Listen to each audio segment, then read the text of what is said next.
Tonight we're going to study Psalm 110.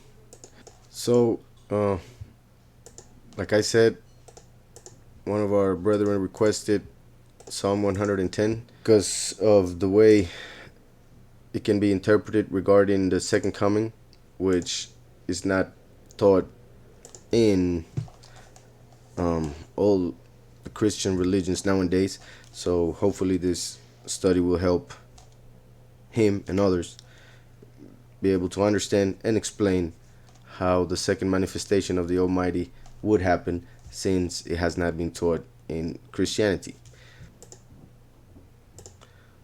So I'm going to start Psalm 110, and it says, Yahweh said to my sovereign.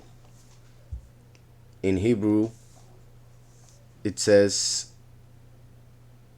Yahweh La Adonai, or La Adoni. Yahweh to my sovereign. So Adoni in the singular, obviously Yahweh, the name of the Almighty. So this is a huge verse when it comes to both the first and second coming, understanding how it would manifest because of many reasons that we're about to see right now. First, the fact that we read in Deuteronomy 6 that Yahweh is one, that is key for our belief, and it is key in the Jewish belief, and that is one of the reasons why they are against Christianity, because of the teaching of the Trinity. While Yahushua, when he was asked what is the first and most important commandment, he said Yahweh is one, to love Yahweh with all your heart, all your mind, and all your strength. So the first commandment is for us to believe and understand that Yahweh is one. That's why Mashiach himself, even though he is the first manifestation of Yahweh, and Yahweh himself said, I am the first, and therefore Yahushua is Yahweh. Yahushua himself, by being in the flesh, declared that Yahweh is greater than him. So Yahweh remains as one, unique, all-powerful, only one. Yet, as we know, Yahushua is his son, and a son is like the father. They have the same DNA.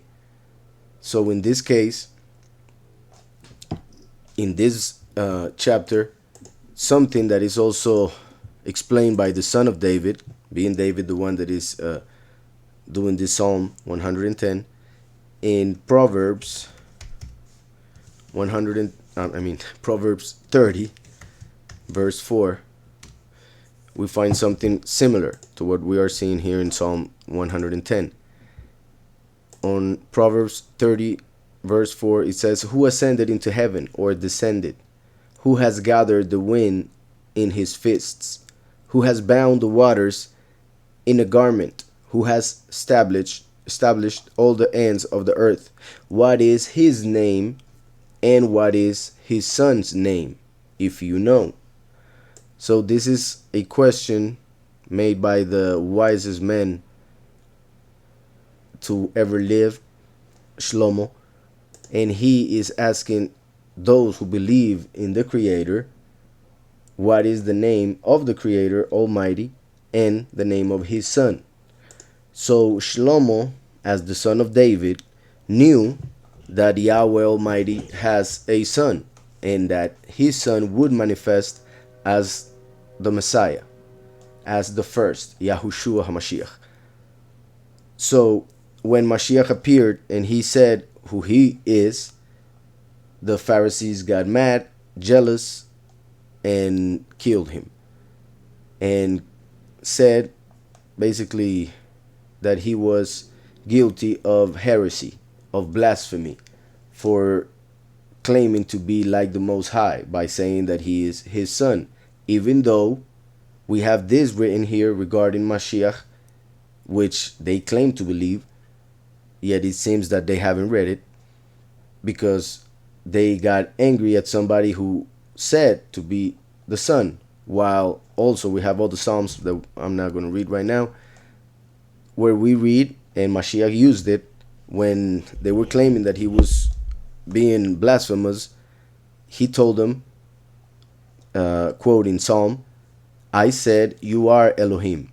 So basically telling them, why are you saying that I am blaspheming when you claim to believe in the Torah and the Tanakh, and we find in there that the Almighty said through his Son that man would become like Elohim, or are Elohim, which is pretty much what happened when Adam and Eve ate from the fruit of the tree of knowledge of good and evil, because Satan told Eve that if she ate, she would be like Elohim, knowing good and evil. And when she ate and gave to Adam, Elohim said, now they are like us. Therefore, lest they take from the tree of life and live forever, Elohim decided to hide the tree of life. So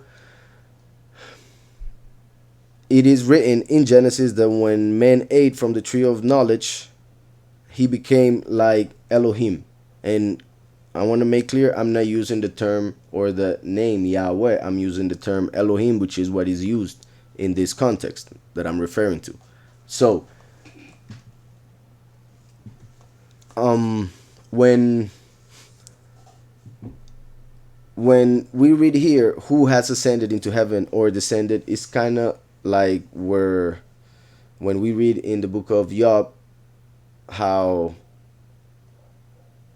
Yahweh asks him 50 questions about the whole creation to show him how he didn't know much. Therefore, he couldn't come to the conclusions that he was coming to, basically thinking that Yahweh had made a mistake because of what was happening to him.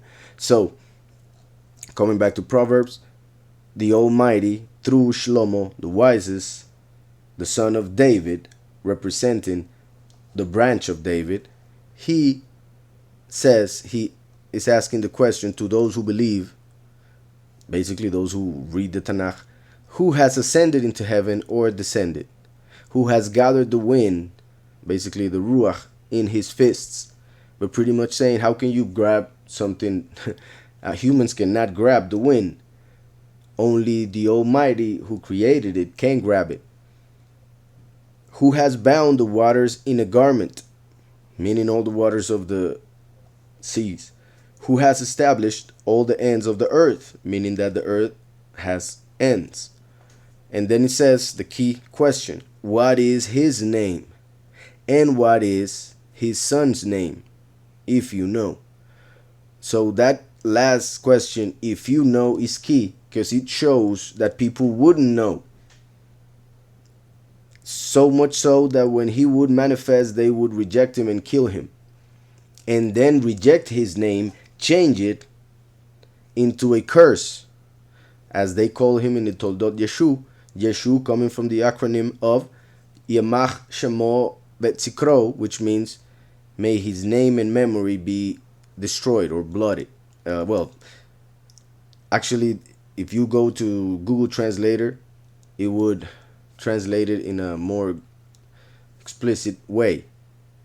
But pretty much it means to destroy the name and the memory when they called him Yeshu, which is how they call him in the Talmud, for instance. So, what is his name and what is his son's name? As I have explained in other studies, and I'm not going to do it right now, when we go through the Hebrew in that part, the word what is his name in Hebrew is Ma Shemo. Ma Shemo. The name of the Messiah is Yahushua.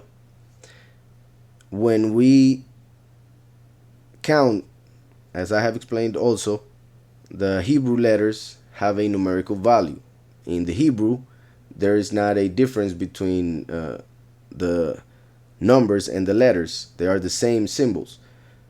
So we can count the letters to have a number for the whole word, as the Almighty tells us to do so when it comes to the name of the beast and the image of his name, which is the 666, so that we can understand and get to know what will be the name of the false Messiah, which will add to 666.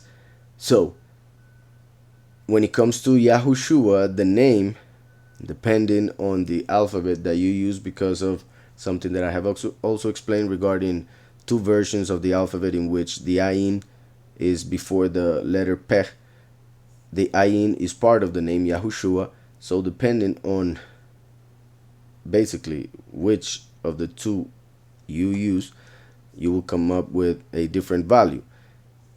The most common is the number 70 for the ayin.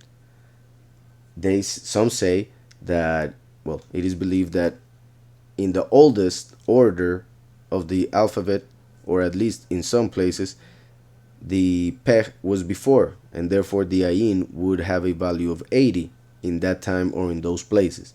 As I have explained, since we find that order, both orders of the alphabet in scripture, I believe that both are right in a way, because if not, they wouldn't be in scripture. So the fact that we find both orders of the alphabet in scripture, I believe, is a sign of something. And as I have explained, the way I see it, and remember, I have explained this previously in the chapter 1 of Genesis in the English studies, I have explained how when Yahweh created everything, he first created the alphabet. And when he created the alphabet, he created two alphabets, one for the heavens and one for the earth. One to create the things in heaven and one to create the things on earth. And we see that in the first verse of Genesis. There are two alphabets. Basically, yeah, two alphabets in the first verse through the words et, which are the first and last letter of the alphabet, as one word that is not translated to English. That word et represents the alphabet. Some call it the aleph tav, which in this case it makes sense because of those two letters, the aleph and the tav. So the aleph tav appears twice in the first verse of Genesis to show that there would be two alphabets. So now that I explained all that, when it comes to the heavenly aleph bet, the spiritual aleph bet, the peh would be before the ayin, because Yahweh spoke and then he saw. So the mouth before the eye. When it comes to the earth, the ayin is before the peh, because in this world people go because of appearances. They want to see in order to believe. So they first see and then speak. So ayin before the mouth. With all that said, when it comes to Yahushua, the name of the Messiah, when we use the alphabet from the heavens with the peh before the ayin, the name Yahushua would have a value of 401, which is exactly the value of the aleph tav, showing how Mashiach is the first and last.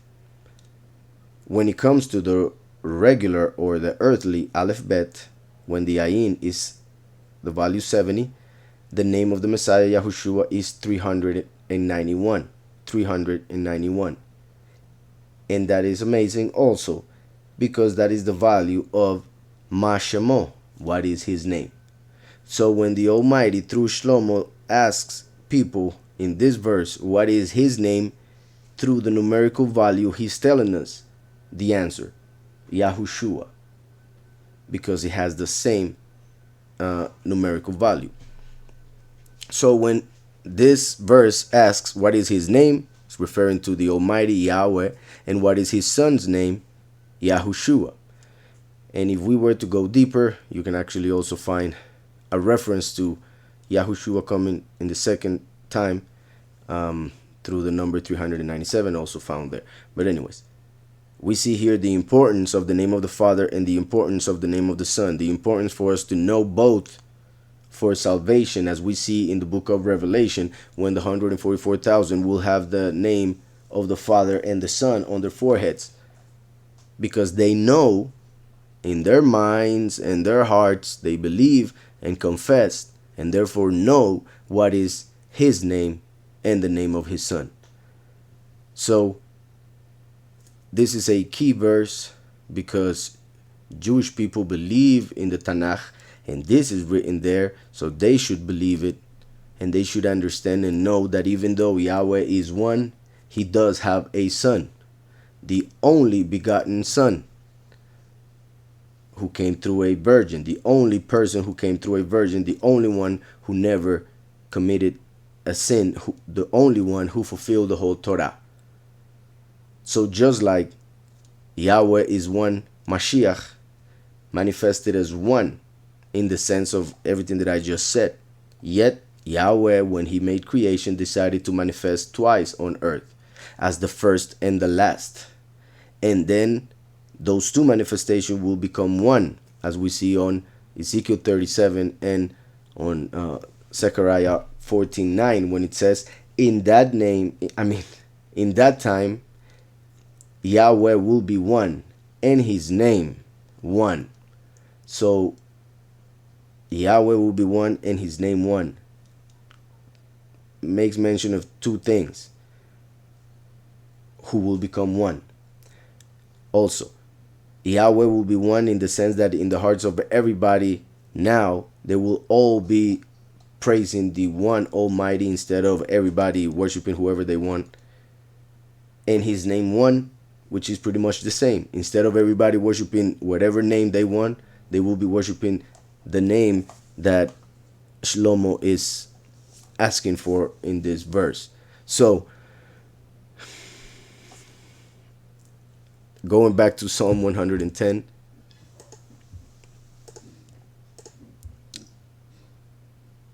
it said, Yahweh said to my sovereign. So, as I was saying, Jewish people clearly believe that Yahweh is one, and they have an issue with anybody being next to him in heaven. There are stories in the Talmud regarding pretty much the Chachamim of the Jewish people, some of them who were taken up to heaven, and four of them pretty much, there's a story of four going up and seeing the Almighty and somebody next to the Almighty, and each of the four had a different interpretation of it. One of the four took it as the belief that he had being a lie, and therefore became a heretic, whom they call the other, term that is also used for Mashiach, Yahushua, whom they call Yeshu. So this person said that there was another Elohim in heaven because he saw somebody next to the Almighty. So he claimed that there was somebody like him, and there was not only one. And then others were took it or interpreted in a different way, like being the Malach Metatron, pretty much he who would represent him, and therefore was next to the throne because he represented the throne itself. So there are several interpretations regarding that vision of somebody next to the throne, next to the Almighty. Then I repeat, because of the Christian belief in the Trinity, that made the Jewish people be against it because of the belief in the unity or the oneness of the Almighty Yahweh. So this verse that we are reading, just like the one I just explained for a long time in Proverbs 34, this one shows how there are two in heaven, at least. How there are two with great importance and authority, even over the king of Israel, David, whom they would see as second to the throne. pretty much because of David's position and everything that Yahweh promises David and everything that Yahweh promises Israel regarding the coming of the branch of David and all of that. They see Yahweh then David. Yet we see in this verse something clear and very important that Pharisees did not get, because Yahushua used it basically to reveal something to them which they didn't understand, and therefore got them all confused. So the fact that David, in the Ruach HaKodesh, in the Ruach of prophecy, said this, saying Yahweh said to my sovereign, is key, because it's showing that there are two above David, two to whom David gives praise. Yahweh said to my sovereign. So that shows that David himself needed and was hoping for the Messiah, and saw Messiah next to the Father. And this is a prophecy that is yet to be fulfilled and is about to be fulfilled, but that people, for some reason, have not paid much attention to, even though, as I just said, we find it in Matthew, mentioned by Messiah as very important for the identity of Messiah the first. So I will read the first two verses, no, just the first verse, and go to Matthew 22. Psalm 110 says, Yahweh said to my sovereign, sit at my right hand till I make your enemies your footstool.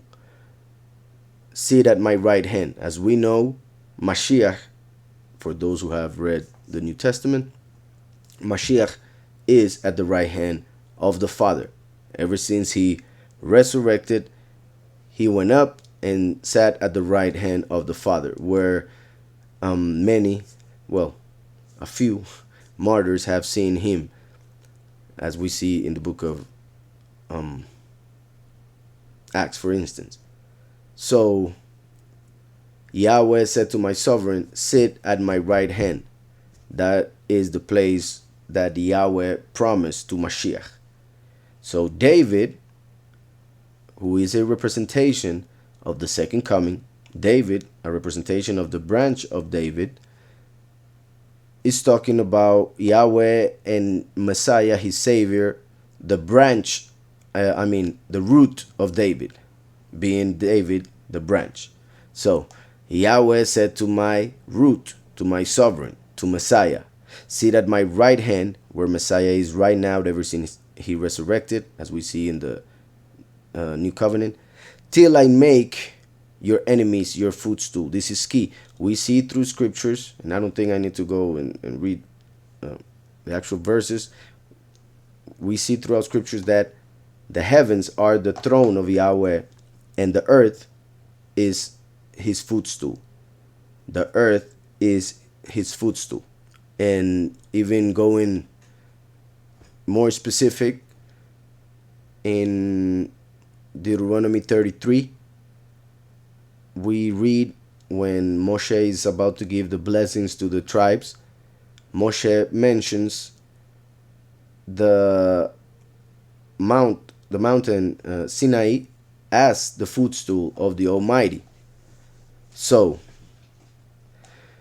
here Yahweh is telling Mashiach, sit at my right hand until I, Yahweh, go and manifest on earth again to make your enemies, Yahushua's enemies, Lucifer and the third of the angels that rebelled against him, his footstool, Mashiach's footstool. So Yahweh is telling Mashiach after his resurrection, please let me know. Okay, I see some questions. Well, yeah, hopefully we're back, so I'm going to continue. Omar is asking, what is Metatron? Metatron is a name of a malach, an angel. Throughout Jewish literature, there we find that there are two Metatrons, and one seems to be Lucifer, and another one would be Michael or Michael, the archangel Michael. And I repeat, because there is certain writings. Well, for instance, there is a book called The Revelation of Zerubbabel, and there it says that Michael is Metatron, another name for the same Malach. Depending on the mission that they have, that is the name that they are given. And there's a lot of opinions regarding the name Metatron, where it came from, because most believe it is a Greek name that has to do with the throne of the Almighty, like next to the throne or the one after the throne. But there are some who give it a Hebrew origin. So as I was saying, Yahweh, the Almighty, and I'm reading the first verse, and I'm going to read it and explain it. Yahweh said to my Adon, sit at my right hand till I make your enemies your footstool. So the heavens are the throne of Yahweh, and the earth is his footstool. The mountain where the people of Israel received the Torah is called his footstool also. So if we were to speak of a specific place geographically, it would be that place where the Israelites received the Torah. But when it comes to the general aspect, is the whole earth, being the heavens, his throne. So Yahweh said to my sovereign, that is David, as the last, the second coming, saying, Yahweh the Almighty said to my Savior, the Messiah, sit at my right hand, right after he resurrected and ascended to heaven, till, after 2,000 years, I make your enemies, Lucifer and the third of the angels that rebelled and fell from the favor of Yahweh and are about to fall physically to this earth during Revelation 12, till I make your enemies your footstool. That which I just said is key, because many people believe that Satan fell physically or literally long time ago, yet that has not happened. That happens on Revelation 12 at the middle of the 7 last years of history, of this history at least. Those 7 years, in the middle, the false Messiah will manifest. That will be during the falling of Satan, when he is expelled from heaven and there is no place for him anymore within the second heaven. He's going to enter this earth once he's thrown to this earth. When he's thrown to this earth, he's going to act as if he is coming to this earth willingly as the savior of this world. And people will accept him as such, because he will appear in a very Hollywood style, like what people would be expecting, instead of how Yahweh does things in a humble way, as a thief in the night covered by a cloud, stuff like that. So the fact that here Yahweh is telling us through David that before Satan falls, Mashiach had to go up and sit at the right hand. Therefore, Satan could not fall before Mashiach. So, I repeat, the enemy, Satan, could not have fallen before the Messiah manifesting on earth, because the Messiah could only sit at the right hand of the Father after coming to earth, dying and resurrecting. Therefore, when Yahweh is telling Messiah, sit at my right hand till I make your enemies your footstool, he's telling him, before I put your enemies as your footstool, you have to go down to earth, die, resurrect, come up, and then I will go down and put your enemies as your footstool. So Messiah is right now at the right hand, waiting, as it is written also in the New Covenant. Messiah is at the moment waiting for the second coming, waiting for the second manifestation of Yahweh on earth, to make Satan fall to earth, as we see on Revelation 12, after the testimony of the two witnesses. Therefore, one of the two witnesses is the second manifestation on earth, coming to make his enemies his footstool, by making Satan fall to earth on Revelation 12, when Michael fights Lucifer and makes them fall to this reality. So, this is key.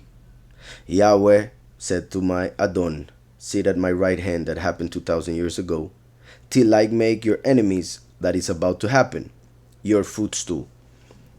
So it is possible that they could even fall directly on Mount Sinai because of what we read on Deuteronomy 33. If we go to Matthew 22, we find a very important story, or from when Messiah was on earth talking to the Pharisees, and this is very important. And it says, Matthew 22, verse 41. While the Pharisees were gathered together, Yahushua asked them, saying, this is important because Mashiach was commonly asked by them. This time, Mashiach is the one asking them.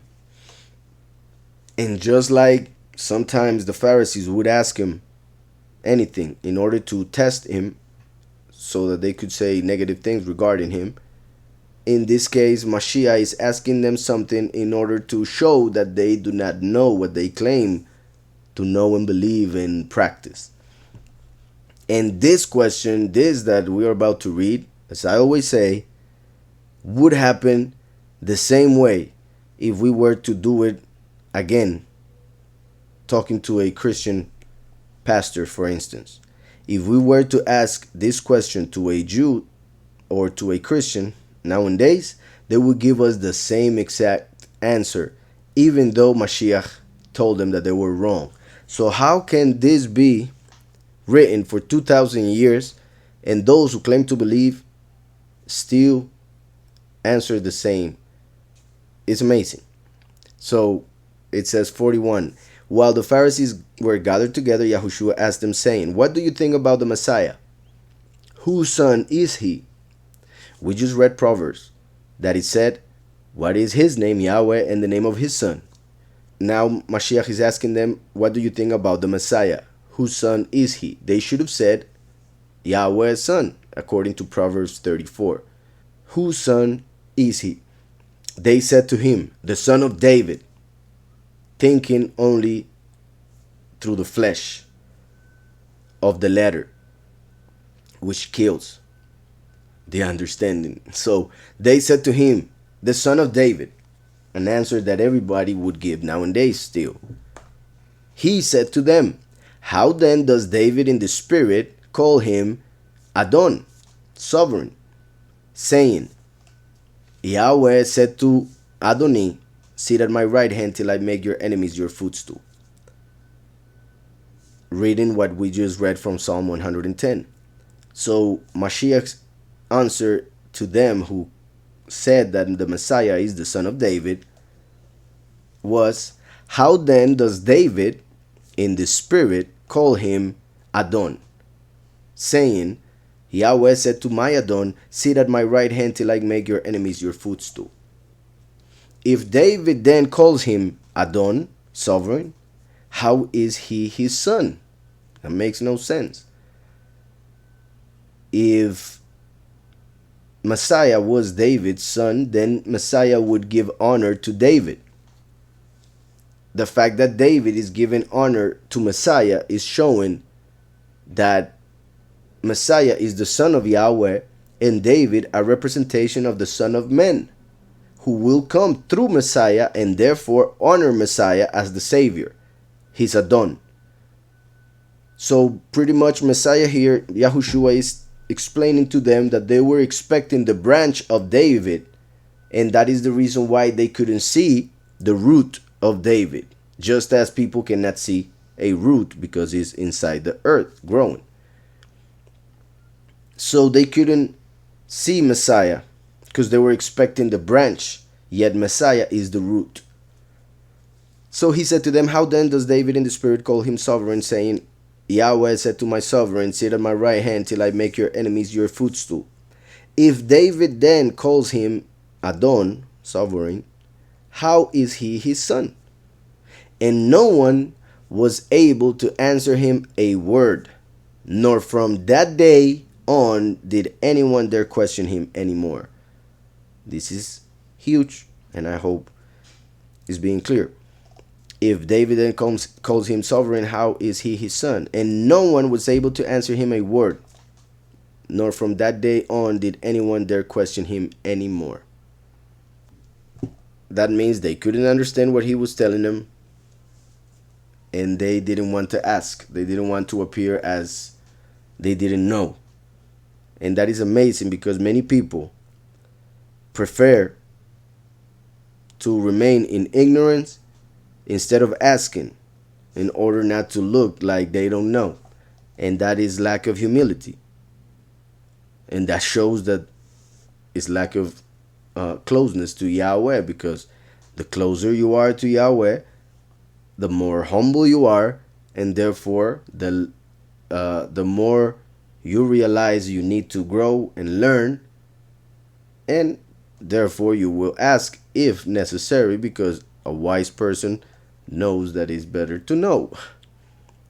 And so Yahweh said to my sovereign, going back to Psalm 110, Yahweh said to my sovereign, so the Almighty, to Yahushua, sit at my right hand, since the second coming will be at his left. Yet Yahweh doesn't speak of the left. So what Yahweh says is that the second coming, the last, will be held by his right hand. Therefore, when you are held by the right hand, you are at the left of that person that is holding you. So, and that we find it in Isaiah 45, which is key also, because we know Mashiach is Yahushua the first, who sat at the right hand. But now, when it comes to the second, the one that will bring Mashiach's enemies to his footstool, we read on Isaiah 45 that it says, thus says Yahweh to his anointed, to his Messiah. Thus says Yahweh to his Messiah, to Cyrus, whose right hand I have held. Whose right hand I have held.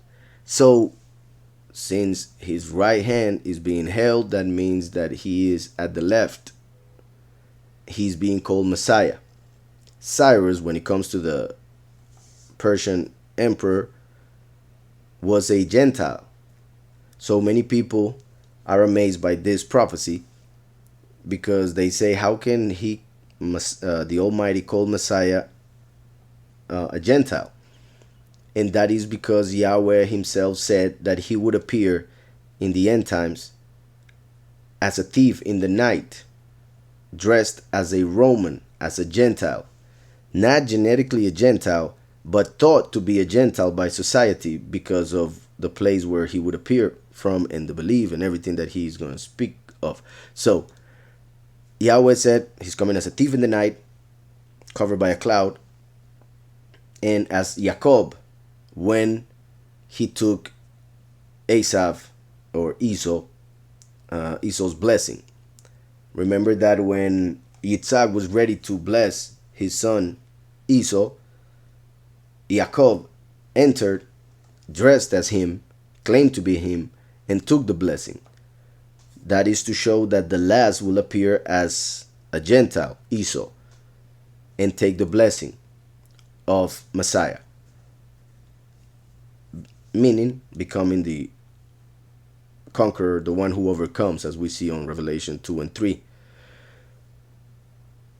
And then he will be held by the right hand of the Father.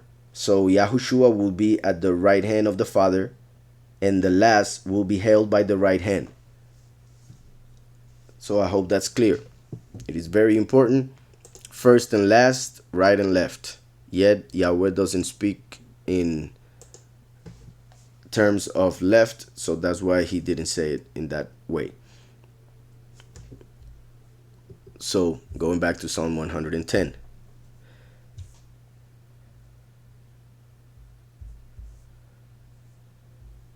Yahweh, verse 2. Yahweh shall send the rod of your strength out of Zion. Rule in the midst of your enemies. That's a command to the last and the first, pretty much, when they become one. I said the last because it is the last, as I just said, the one who will conquer, the one who will overcome, who will get the rod of iron, because he will dress as Esau. Esau, who is Edom, and as I just said, Yahweh will come dressed as an Edomite, as prophesied on Isaiah 63. So, just a second. When the Almighty will manifest dressed as an Edomite, as a Gentile, as a thief in the night, the second coming, the end times, which are as the night, he will overcome and receive the rod of iron. Iron, as we see on Daniel, is the metal that represents the Roman Empire. And the Roman Empire originally started where the Edomites lived, as I have explained in other studies regarding Kittim, is what became Rome. Kittim was inhabited by the Edomites. So Edom is Rome. And then some of the Edomites converted to Judaism, and according to certain encyclopedias, most of the Jewish people nowadays are actually Edomites. They're not really Israelites. So that is why, since Esau dressed as Jacob for society nowadays, Jacob, the last, will be dressed as a Gentile for the world. And they will reject him as a Gentile and as somebody who doesn't know, and a bunch of other things. So, going to Numbers 24, we read that it says, when Balaam, who represents the false prophet, was prophesying of the second coming, actually the first and second coming, but in this case I'm going to read the part that has to do with the second coming. It says on verse 17, I see him, but not now. I behold him, but not near. A star shall come out of Jacob. A star. Just like a star appeared to show that Messiah had been born, Mashiach, through a virgin, and the wise men of the East knew about it because of the teaching that Daniel had left through the ages. Also, a star represents an angel. As I have said, the last who will bring Lucifer down to earth is Michael, who will incarnate, as according to Daniel 12, that Michael will stand up to defend his people. So he will stand up as one of the two witnesses and will be killed, and then resurrect, go up, receive the rod of iron to take Lucifer out of heaven, as I will show in just a second. So in this verse we see that a star shall come out of Jacob. A star represents a malach, an angel. So a star shall come out of Jacob, as a son of Jacob, the last. A scepter, a rod, a scepter shall rise out of Israel, meaning a king, and batter the brow of Moab and destroy all the sons of tumult. And Edom shall be a possession, showing how he will receive Edom as a possession because of how he will manifest and what Edom represents, since it is Rome who controls pretty much the world in different ways. As we see Daniel 2, the statue that the king saw had its legs of iron, which is Rome, and at the end the feet were a mix of iron and clay, which is the empire that would rule at the end of days. So then it says, and Edom shall be a possession, Sheir also, which was a place of the Edomites also. His enemies shall be a possession. His enemies, like the enemies that will become his footstool. Edom, Rome, who has control of this world because they worship Lucifer, who is the Elohim of this world. That's why they have power over this world. Rome and the other ones that I mentioned regarding Esau and who he became, regarding the people and supposed believers of the scriptures nowadays. So, and Edom shall be a possession, Sheir also, showing two parts of Edom. Like I said, Rome and the false Jews, those who claim to be Yahudim and are not, according to Revelation 2:9 and 3:9. So Edom shall be a possession, Sheir also. Edom and Sheir were places of Asaph or Esau. His enemies shall be a possession, like Yahweh told Yahushua, sit at my right hand until I put your enemies as your footstool. Your enemies at your footstool. Now he's saying his enemies shall be a possession. While Israel does valiantly, out of Jacob, one shall have dominion. That one is the last who will receive the rod of iron to bring down Yahushua's enemies to his footstool. Out of Jacob, one shall have dominion and destroy the remains of the city. If we go to Revelation,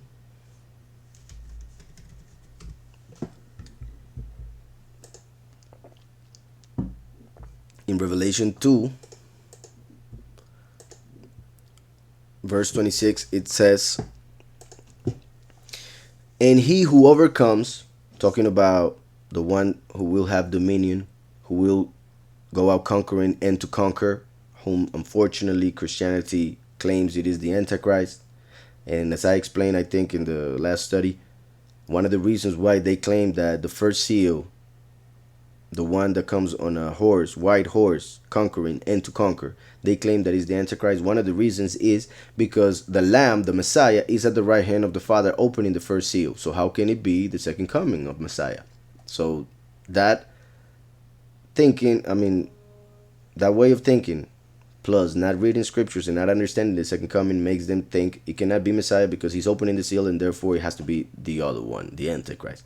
Not understanding that there are two manifestations of Yahweh on earth, and while the second manifestation of Yahweh on earth is happening, the first is at the right hand of the throne in heaven, and that is the Lamb opening the seal for Yahweh to manifest on earth again, to bring his enemies down to his footstool. I hope that's clear because it's very important.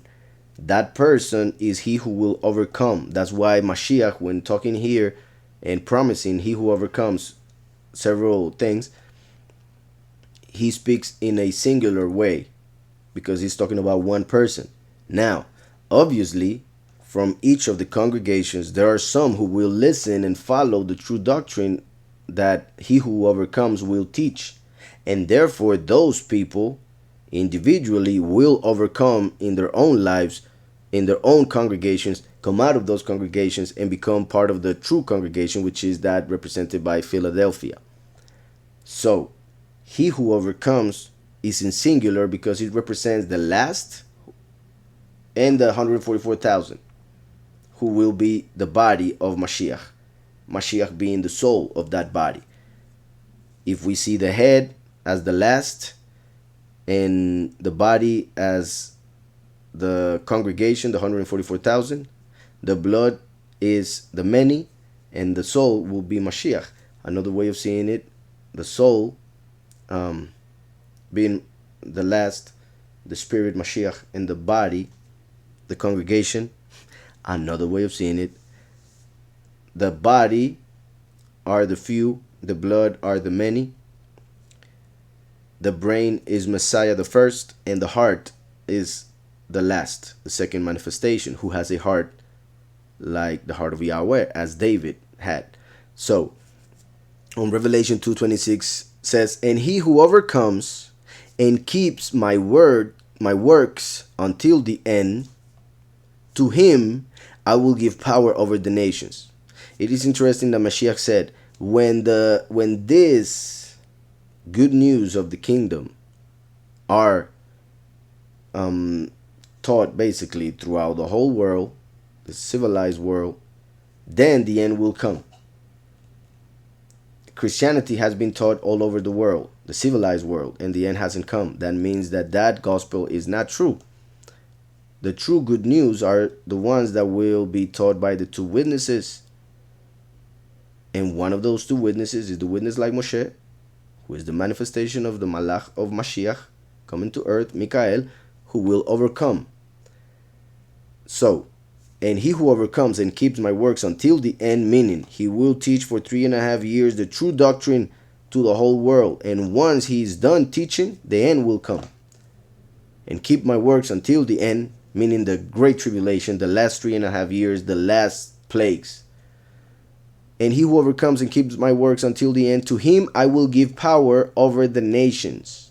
To him I will give power over the nations, represented by Edom, by the Greeks also in the book of Romans, for instance. Verse 27, he shall rule them with a rod of iron, a scepter. He shall rule them with a rod of iron. They, the nations, shall be dashed to pieces like a potter's vessels. Like the potter's vessels. Like the vessels of the wrath, because the last is the one that brings justice, like the rod of iron, because they worship the Roman Empire, so now they will have to go through something similar. But for justice, for righteousness, through the truth, that is Mashiach, whom they rejected. So he shall rule them with a rod of iron. They shall be dashed to pieces like the potter's vessels. As I also have received from my Father, Mashiach, saying, just like I received from my Father, I will give it to you, because the first and last will become one. As I also have received from my Father, and I will give him the morning star. I will give him the morning star. The morning star is a title used for Hallel, Lucifer, also used for the sun, because nowadays the nations worship the sun, Lucifer, through the Roman religion, for instance. So once Lucifer is taken down, the enemy coming down to his footstool, that sun will be vacant. So it will be given to the last who took down the previous sun of this world, Lucifer, who goes down every afternoon to show that Lucifer would come down at the end of history. So Mashiach will give the morning star to the last, who is the Son of Righteousness, as we see on Malachi 4:2. So that's why he is given the morning star. And this is key, because like I said, Mashiach said to the last, he who overcomes, I will give that which I received from my Father, the morning star. If we go to the end of the book of Revelation, Revelation 22:16 says, I, Yahushua, the first, have sent my Malach, Michael, the last, to testify as a witness to you, the congregations, these things in the Kehilot, the congregations. I am the root, as we are seeing, I am the root and the offspring. So first and last.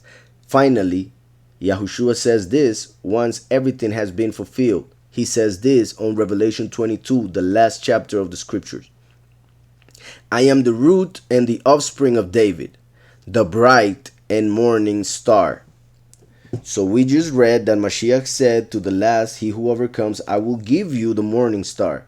Yet now he's saying, I am the morning star, which would be also as saying, I have the morning star. So that shows that by that moment, first and last are one, because he's given to the last something that he is, which, as we see in the last chapter, he doesn't lose by giving it to he who overcomes. What I mean by that is that he's saying, I will give it to he who overcomes. Yet once they become one, that which he gave to the one who overcomes will become his again. And that's why at the end, on the chapter 22, Mashiach says, I am the bright and morning star, because now the first and last became one.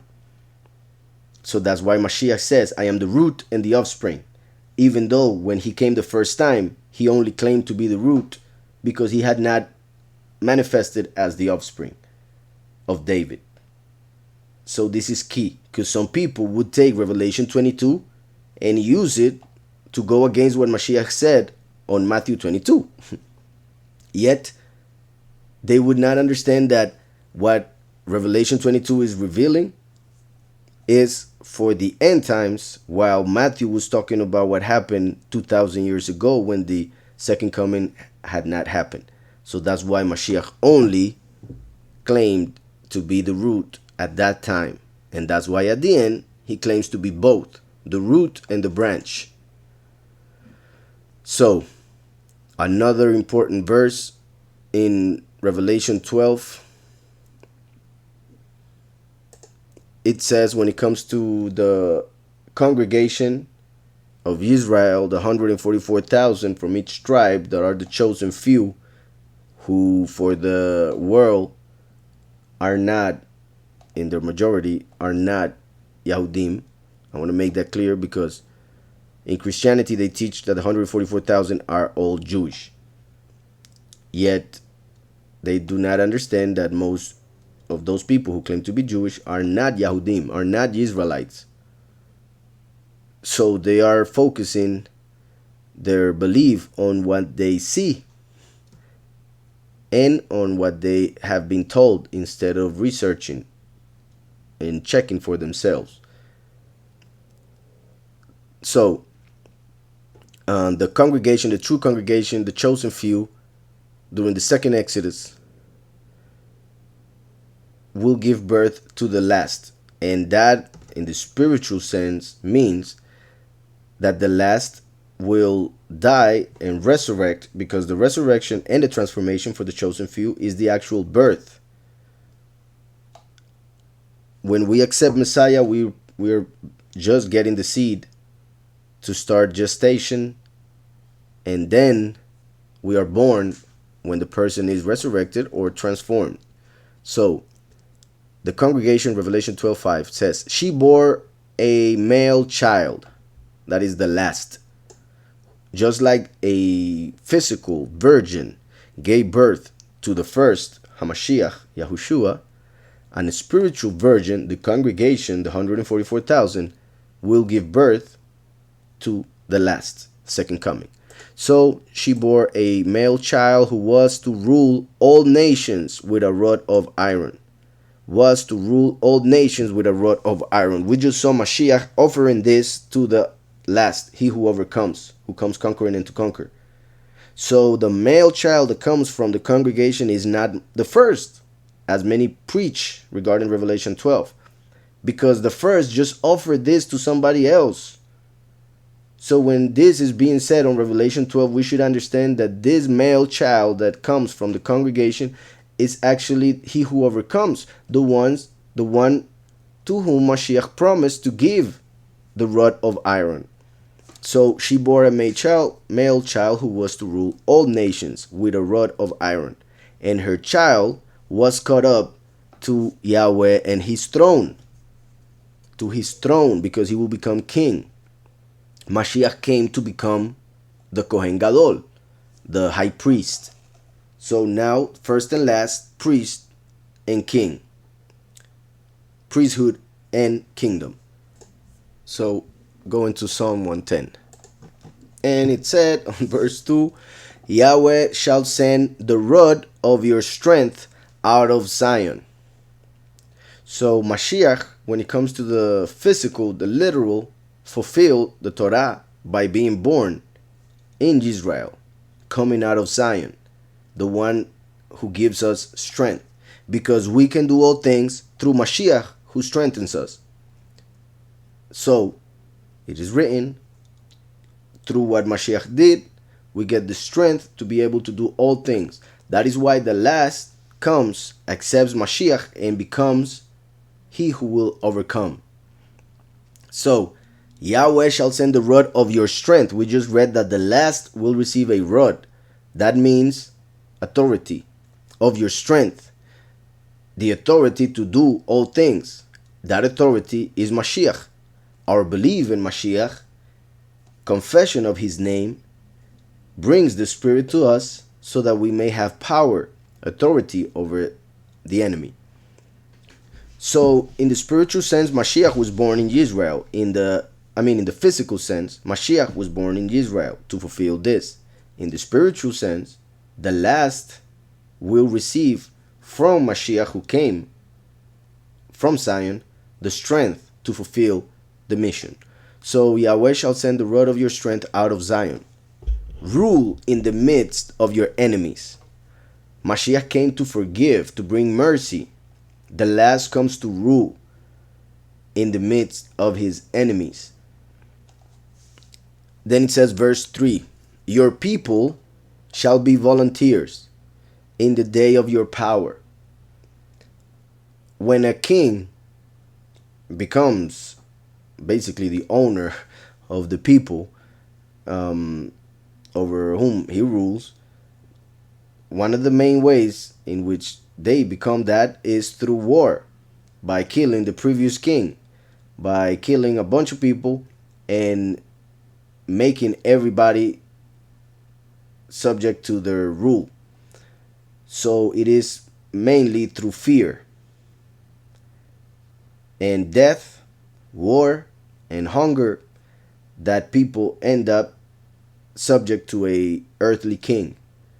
But when it comes to the heavenly king, Yahweh, when he manifests as the last, his people will volunteer to be his, as we see here. So the 144,000 pretty much first, who are his children, the house of David, through the doctrine of the last, they will recognize him, accept him as king, voluntarily, pretty much being rejected by the world, hated by the world because of what they will believe.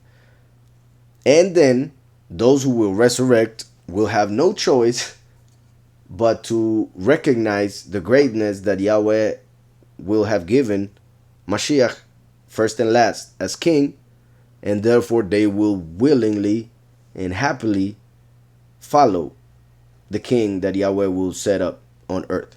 So, your people shall be volunteers in the day of your power, the millennium that is about to start. It actually starts pretty much with the death of the two witnesses. 6 months after the beginning of the millennium, the two witnesses are killed. So through their death and resurrection, they gain the kingdom, and therefore starts the day of Yahweh. To Yahweh, one day is as 1,000 years. That those 1,000 years are the Shabbat, in which Mashiach will rule over the earth to show the nations what a true kingdom could do for this world, instead of what the world has experienced for the past 6,000 years. In the day of your power, your people shall be volunteers. In the beauties of set apartness, from the womb of the morning, from the womb of the morning, as the Son of Righteousness, showing how it would be during the morning of the Shabbat, the 1,000 years that are about to start. Womb of the morning, because he will be born out of the 144,000 as the congregation, who is the virgin of Revelation 12. Womb of the morning. You have the dew of your youth. You have the dew of your youth. Dew making reference to where the manna came from heaven, the heavenly bread, who is Mashiach, spiritually speaking. And when it comes to this youth part, has to do with Mikael also, in the sense that, as I mentioned earlier regarding Metatron, Metatron is also called the youth, meaning that is a representation of Yahweh as a youth, the Ancient of Days as a youngster.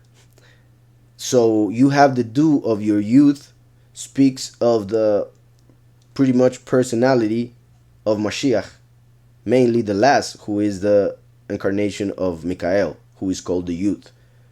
So Mashiach is the dew because he came as the manna from heaven, the bread of life, and the last is the youth because he's Mikael incarnate.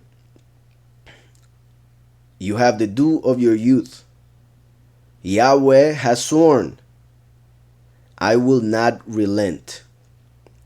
Yahweh has sworn, I will not relent. You are a priest forever.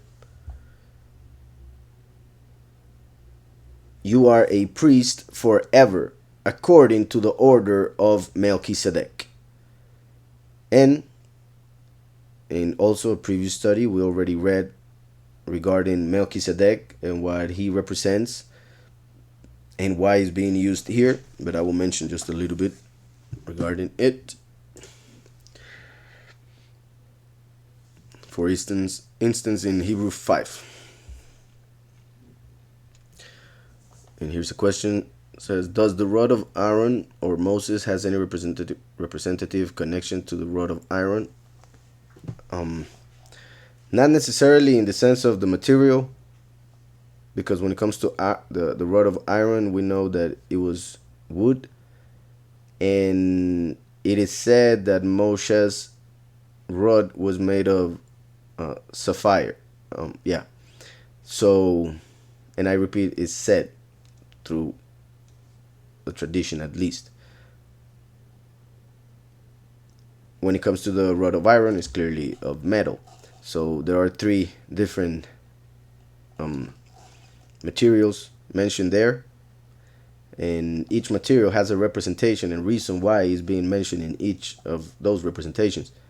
Yet the fact that they are rods of scepters, that is connected, of course, and it represents the authority. So the rod that Moshe had to do the plagues in Egypt represents the authority that comes through the name of the Messiah being used by the last, the son of David, to fulfill the prophecy of bringing down his enemies to his footstool.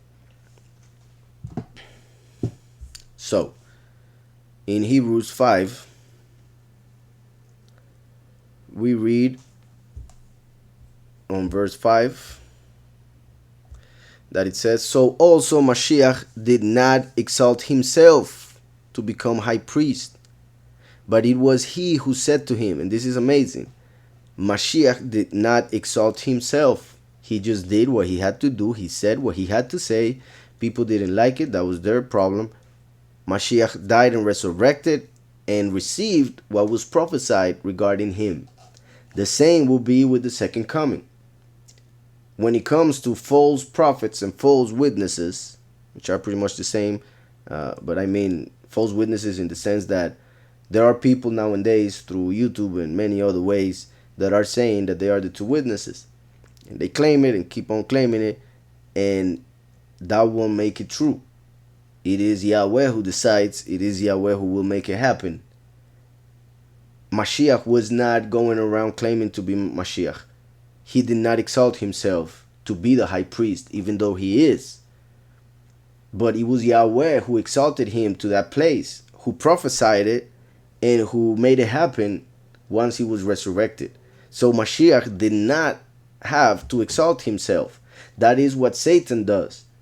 The spirit of error is the one that exalts himself, because that is what he wants. He wants to go up to the right hand of the throne of Yahweh where Mashiach is, as we saw on Isaiah 14, where it says that Lucifer thought that he could go up and sit right next to the throne and be like the Most High. So are those who have the spirit of error, the spirit of Satan, the ones who claim to be, who exalt themselves, because Yahweh is not doing it for them. Yahweh is not going to exalt them, so they have to do it themselves. I hope that's clear. So even Mashiach, who has the most exalted place, did not exalt himself. He was the most humble person. So also Mashiach did not exalt himself to become high priest, but it was he, Yahweh, who said to him, "You are my son. Today I have begotten you." This is key, because we know that Mashiach was begotten in Miriam's womb when she was a virgin. So Mashiach was begotten in Miriam's womb. When it comes to this prophecy, "You are my son, today I have begotten you," even though, as I explained right now, it was fulfilled with Mashiach on the day he was conceived in Miriam's womb, even though she was a virgin. And it could be said that he was conceived in heaven through the Ruach before creation itself, of course.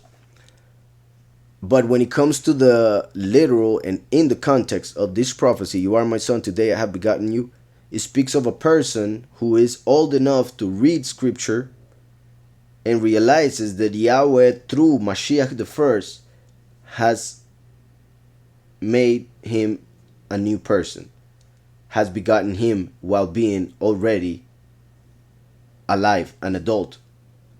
As Mashiach said, you have to be born again. So through Mashiach, the last is born again, as the son of Yahweh, and that's why Yahweh tells him through the scripture when he reads it, "You are my son, today I have begotten you." So I repeat, because what fulfills with the first physically fulfills with the last spiritually, and vice versa. So that's why here we see Paul using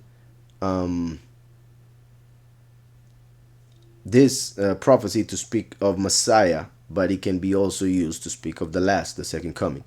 Verse 6 says, "As he, Yahweh, also says in another place," which is where we are reading, Psalm 110, "You are a priest forever. You are a priest forever, according to the order of Melchizedek."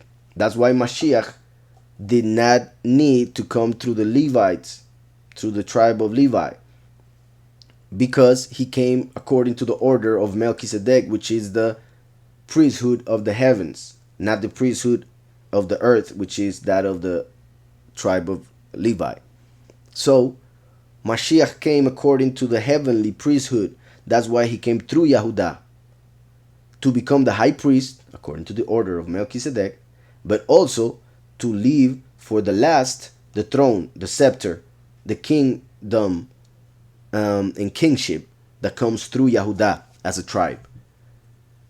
So, as he also says in another place, "You are a priest forever according to the order of Melchizedek, who in the days of his flesh, when he had offered up prayers and supplications with vehement cries and tears to him who was able to save him from death, and was heard because of his set apart fear, though he was a son, yet he learned obedience by the things which he suffered," regarding Mashiach, because he was always the son of Yahweh, but he had not experienced, before he entered the flesh, what being obedient was, because you have to have the opportunity to rebel against the authority in order to show that you are obedient. So Mashiach had to enter the flesh and be tempted by Satan in order to show that he is obedient, even until death. So through his suffering, he showed and proved that he is the obedient son of the Most High, the only one that could be so obedient as to fulfill the whole Torah. So, yet he learned obedience by the things which he suffered, and having been perfected, he became the author of eternal salvation to all who obey him, called by Elohim as high priest according to the order of Melchizedek, of whom we have much to say and hard to explain, since you have become dull of hearing. Hard to explain, since you have become dull of hearing.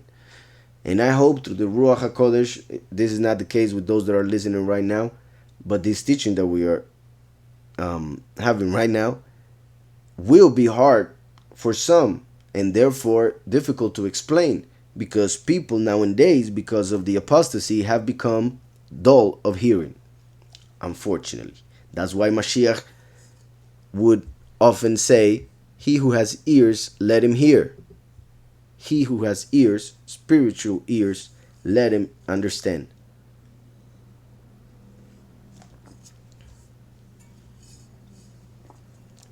So, continuing.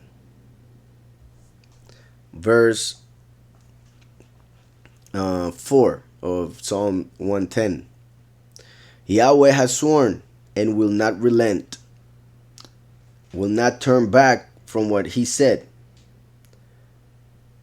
And that means that's pretty much for the last, because since the first never sinned, then he never needed mercy, only justice. It was enough for him to live forever, because he fulfilled the whole Torah. When he comes to the last, he comes as the prodigal son, so he does need mercy. And therefore, Yahweh had to swear that he would not relent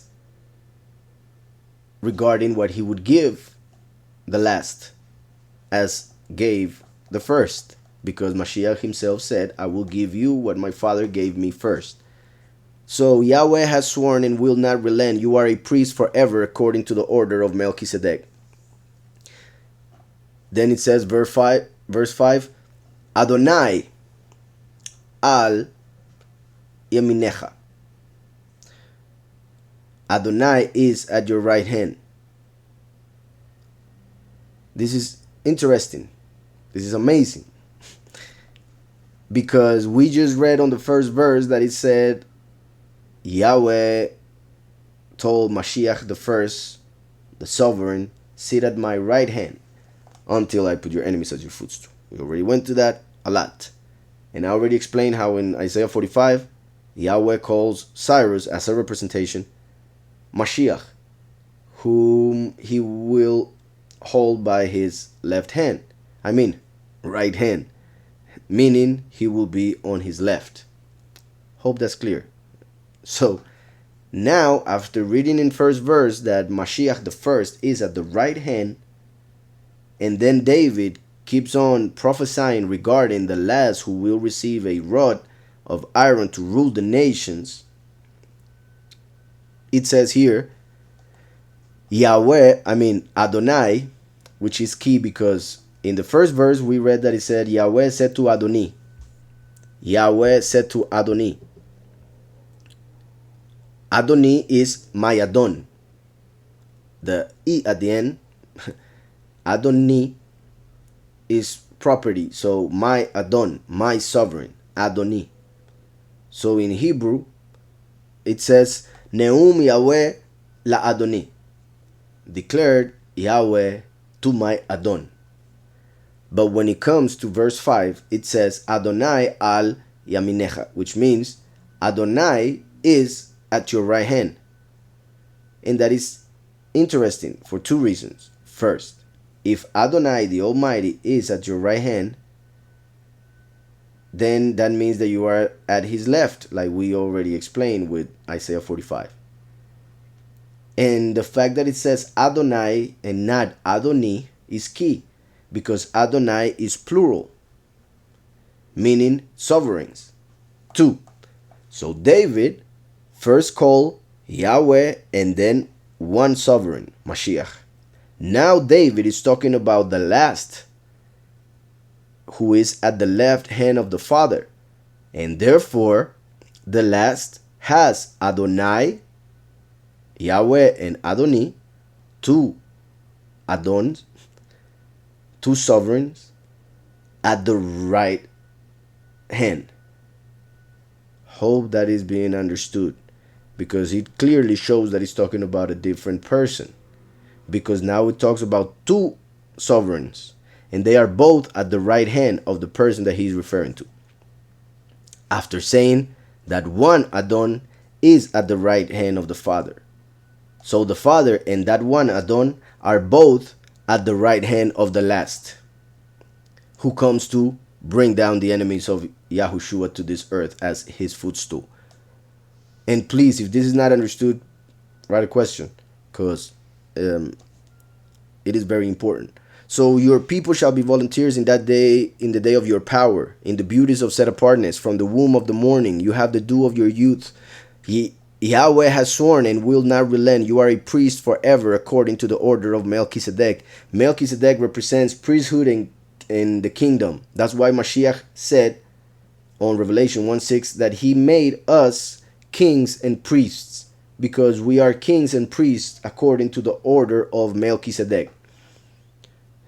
Verse 5, Adonai, two sovereigns, is at your right hand. Adonai, it could be said, are at your right hand. In Hebrew, that are or is not really there. One should understand it. And in English, they add the is, because Adonai, they commonly translate it as sovereign, singular. However, I repeat, is plural. So, Adonai, Yahweh and Mashiach, are at your right hand. Talking about the last, the son of David. He shall execute, meaning Yahweh, through the strength given to the last in Mashiach, he shall execute kings in the day of his wrath. And just because of what is being said here, let's go to Isaiah 45 again. Thus says Yahweh to his anointed, to Cyrus, whose right hand I have held, to subdue nations before him, because he will rule them with a rod of iron, and shall destroy or dash the nations as the potter's vessels. So, whose right hand I have held. Remember that Cyrus was the emperor who conquered Babylon. That's why Yahweh uses him as the representation of the last, because nowadays the great whore of Babylon rules the spiritual world in this reality. The whore of Babylon being that spirit that is ruling the apostasy. So that's why the last comes as Cyrus to conquer Babylon. Whose right hand I have held, to subdue nations before him, the whole world, and loose the armor of kings. We just read that it said, Adonai are at your right hand, he shall execute kings in the day of his wrath. He shall judge among the nations. He shall fill the places with dead bodies. He shall execute the heads of many countries. This did not happen when Mashiach came. And that is what the Yahudim were expecting. That's why many did not accept Mashiach, because this did not happen. And this has to happen at the end times with the last. That's why it didn't happen with the first. So just as Mashiach came when they were expecting this, now Yahweh will come when they are expecting what he did the first time. Yet that is not going to happen, so they will reject him the same way and kill him as one of the two witnesses. Because they were expecting 2,000 years a lion, yet a lamb is what they got, so they sacrificed him on Pesach. Now Christians are expecting that lamb, yet they will receive a lion and will believe he's too mean and will kill him. So Yahweh is at your right hand, meaning Adonai is at your right hand. I go back to Isaiah 45. To subdue nations before him, whose right hand I have held, to subdue nations before him, and loose the armor of kings, to open before him the double doors, so that the gates will not be shut, because he is given the key of David, that opens and no one shuts, and shuts and no one opens, because he is the Malach of the congregation of Philadelphia, to whom is given the key of David. So that's why it says, and loose the armor of kings, to open before him the double doors, so that the gates will not be shut. And those are the gates of hell, for instance. And it represents many other types of gates, represents many other things. But as in the context when Mashiach was talking to Peter and told him that the gates of heaven would not prevail against his congregation. So now he's talking to the leader of the congregation and telling him that he will have the keys to open, and then no one will be able to shut. The keys of David are the keys of death and Sheol, which we receive through justification and salvation, believe in the heart and confession with the mouth. So, to open before him the double door, so that the gates will not be shut. I will go before you. So that shows that before the last could appear on earth, Yahweh would appear as the first. That is one interpretation. It's also obviously interpreted as it is Yahweh who will do everything for the last, who will give him the power, open the doors, lead him, guide him, teach him. So I will go before you in the spiritual sense when it comes to the last, and in the physical manifesting 2,000 years before. I will go before you and make the crooked places straight. That means that the last will come as the prodigal son with crooked places that needed to be straightened. So Yahweh tells him, I will go before you as Mashiach and make, through that sacrifice and resurrection and teaching, the crooked places straight. I will break in pieces the gates of bronze, making reference to Greece, the Greek teaching which permeated what now is known as Christianity. Bronze represents Christianity, iron represents Catholicism, and the false Judaism, as I mentioned earlier, according to even some encyclopedias of the Jewish people. So I will break in pieces the gates of bronze, the pagan beliefs that are in Christianity through the Greek mythology, and cut the bars of iron, the falsehood that came from Rome to worship the sun, for instance.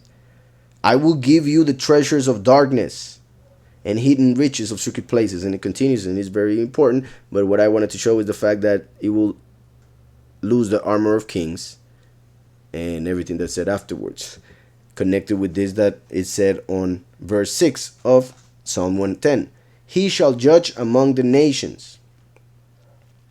He shall fill the places with dead bodies. Because he first comes through the teaching to manifest 10 plagues, as when Aaron and Moshe told of the 10 plagues in Egypt. After those 10 plagues happen on earth, which are part of the 7 seals and 7 trumpets, the 2 witnesses are killed, resurrect, go up, throw Satan down to earth, basically continuing to do his job, but now in heaven, because Yahweh promised on Haggai that he would shake the heavens and the earth. As in the days of Noah, he only shook the earth. He will now shake both heavens and earth. And the shaking of the heavens is when the angels will be taken out. Well, part of the shaking, because then will come a little bit more. But when the witness goes up, takes down Lucifer, Revelation 12, then he comes with the 144,000 to fight in the war of Harmagedon, or Harmageddon. And when that happens, the kingdom will finally be established for 1,000 years. So during the first 3.5 years, there will be 10 plagues. When the last dies, resurrects, and takes out Satan, the earth will go through the last 7 plagues. And then coming to fight in the war of Harmageddon, the rest of the evil ones will die. And therefore the world, through those 10, then 7, and then war, will be filled with bodies. So he shall fill the places with dead bodies. He shall execute the heads of many countries. It says break in pieces in the literal sense. Break in pieces because he's doing it with the rod, as prophesied on Numbers 24 and Revelation. He shall execute, or he shall break in pieces the heads of many countries. He shall drink of the brook by the wayside. That represents Mashiach.